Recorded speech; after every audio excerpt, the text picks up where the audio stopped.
نبدأ بالصلاة على رسولنا الكريم محمد صلى الله عليه وسلم، فصلوا على خير البشر. سيكون كذلك في الكرات العالية الراسية خطيرة، الراسية وبعد ذلك فيها ركنية ثانية. البحث دائما على باتشواي في القائم الأول، لكن هنا بالراس تأتي في وسط الميدان. الاستلام رائع من يوسف النصيري، ولكن ضاعت بعد ذلك دي برويني في عملية افتكاك الكرة. ماذا يقول الحكم؟ يلعب واصل.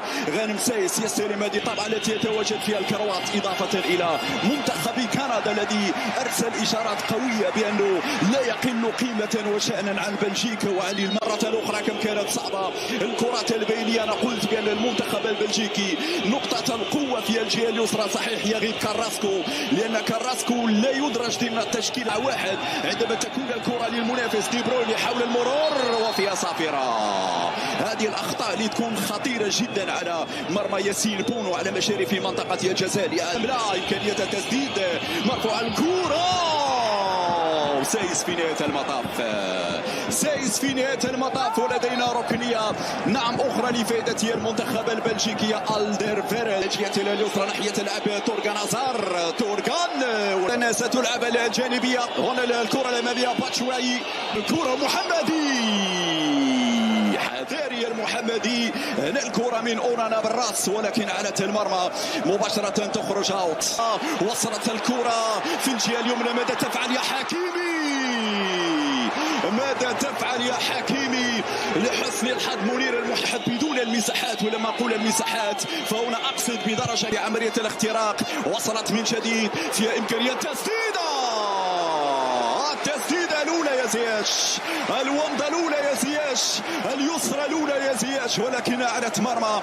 هنا تيبو كورتوا يعاد مجددا. لك سوابق يا زياش، عندك ذكريات جميلة وأهدافك أمام تيبو كورتوا. بعيد على النصيري، بعيد على النصيري. كورتوا اضغط يا كورتوا، يا كورتوا، يا كورتوا، يا كورتوا.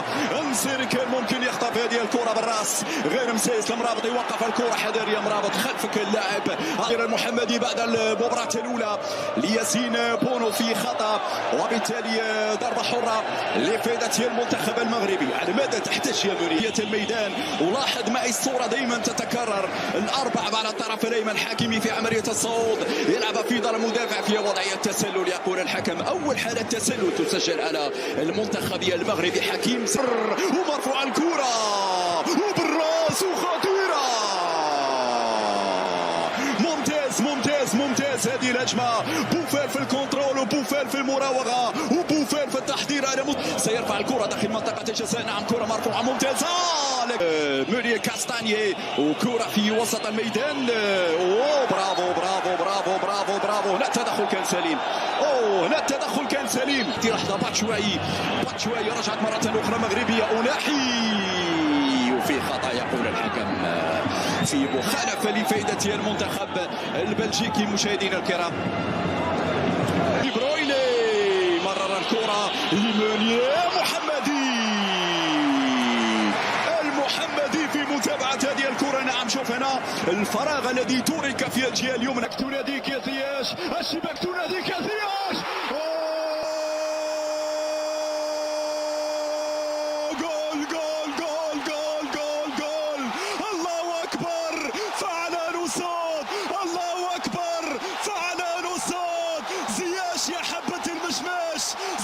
يا حبة المشماش، يا سلام على نوسون. فعلوها الرجال، سجلوا في مرمى تيبو كورتوا.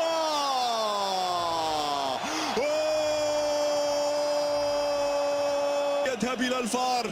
نعم بالأمس القريب ظلمنا الفار، في مونديال روسيا ظلمنا الفار، ولكن هنا الحكم المكسيكي. مشاهدينا الكرام، لا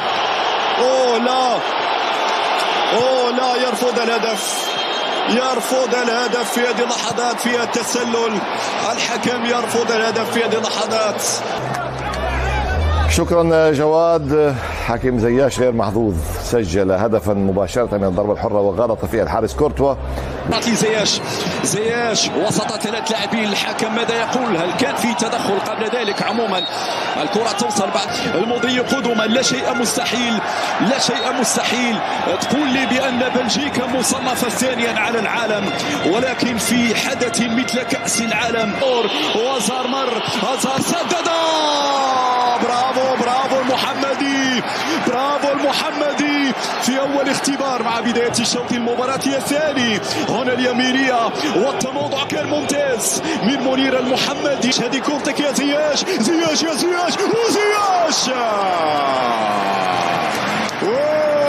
يا زياش. معلش زياش ورقان والمرابط عندك المحمدي سهلة وسرعة مزراوي وردة فعل مزراوي في مرتدى.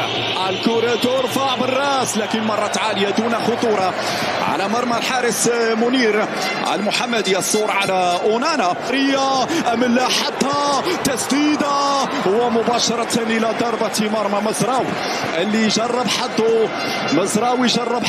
أحلى كرة على نادي تشيلسي، لكن شوف الروح اللي موجودة وشوف اللياقة البدنية العالية. زياش اليوم كأنه نعم يقول لك أنا أنسي. من يتابع خطيرة ينصري مرة أخرى. التموضع لم يكن جيد. يبحث عن المرور مع إيدين، يبحث عن المرور.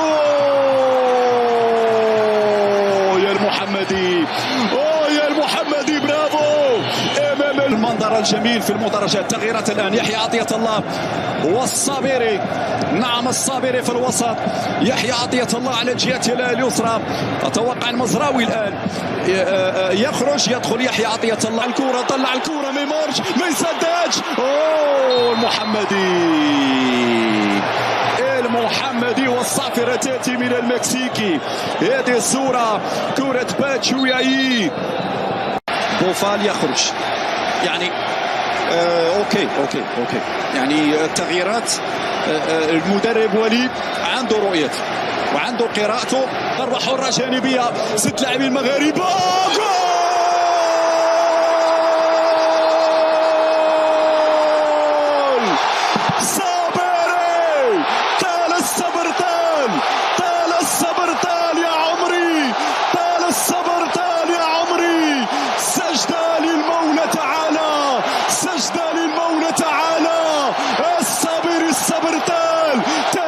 الشباك البلجيكية يتكسر جبال البلجيكيين.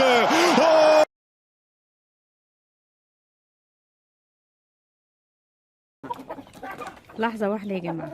بسم الله الرحمن الرحيم. أنا الحمام اللي عندي يا جماعة